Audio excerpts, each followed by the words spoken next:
After a long hiatus, I am back. It's time to play some poker. So, first a quick recap about the summer.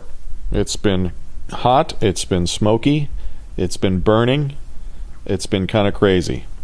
The Northwest has been on fire this summer. It started with BC. We got a lot of smoke blowing down from up there.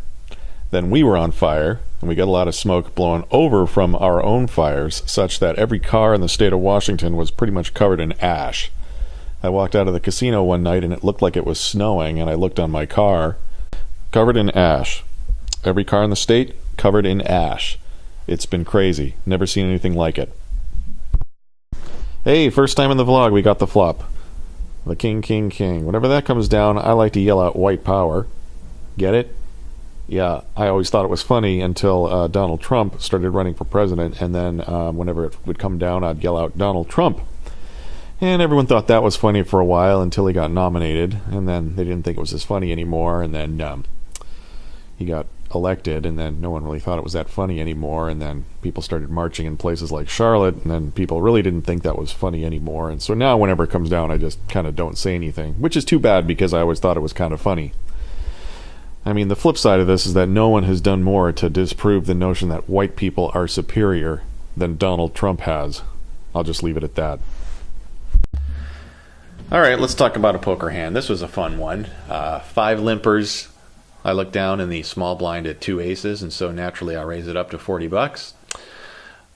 1 hanger on. Flop comes down deuce, 7, 9 with 1 club.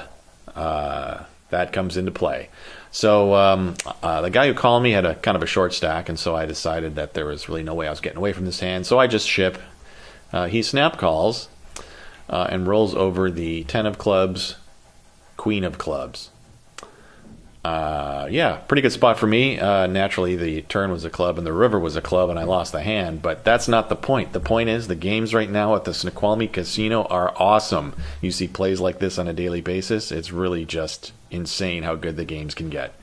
That was probably on a Friday night. Can't remember exactly when that was, but that's one of those hands that just sort of sticks in your mind. Games are good, folks. Get up here and play. You know what? The next vlog is going to have all the poker hands. This one's going to tell you the last story of my summer. We realized that this was the summer that the Great American Eclipse was going to happen, and it was going to happen a mere 4 hours from the Snoqualmie Casino. So one night while playing poker, a few of us decided that we were going to drive down there and watch it. But where? I didn't really want to go down to Central Oregon because I figured there were going to be a lot of people there, and it was going to be very crowded because that's the most accessible place for Seattle and Portland. I didn't want to go just east of the mountains because that's also a main drag when you get down near Bend and Redmond, and there was a big festival going on down there, and that seemed like it was going to be kind of crowded. So I did a little research on the internet and found out that the pathway of the eclipse was going to travel straight across the Painted Hills Wilderness in eastern Oregon. The distance from Snoqualmie to the Painted Hills Wilderness in eastern Oregon, not too bad. A lot of back roads. Looked like it was going to be kind of interesting.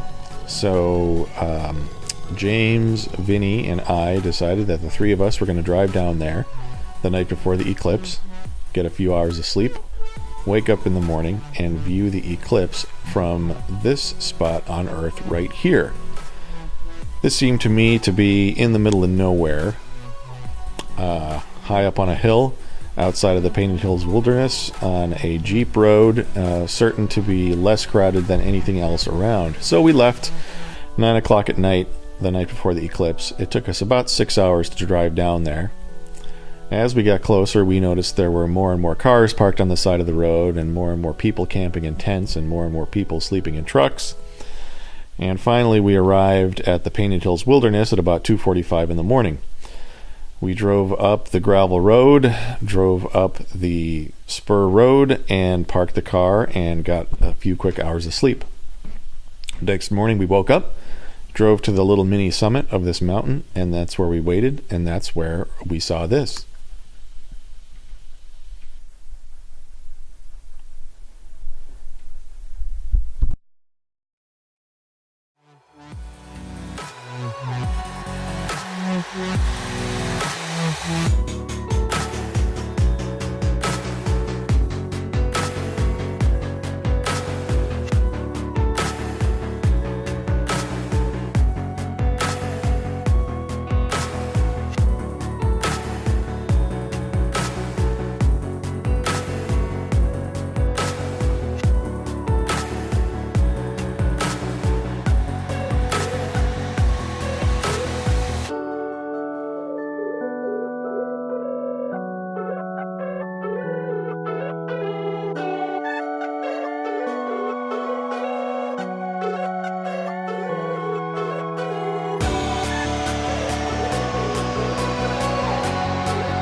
That is crazy.